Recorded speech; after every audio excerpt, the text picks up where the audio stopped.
Mae blwyddyn wedi hedfan, anharwyr nawr yn hir.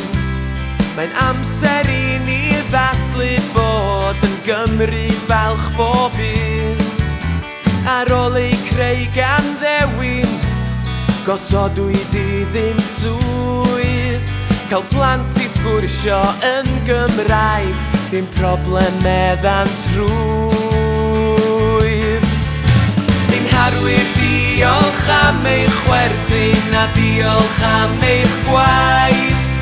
Cael ddathlu gyda'n gilydd yn Gymraeg. Ni'n harwyr diolch am eich chwerthin a diolch am eich gwaith. Cael ddathlu gyda'n gilydd yn Gymraeg. Gilydd yn Gymraeg. Yn Gymraeg.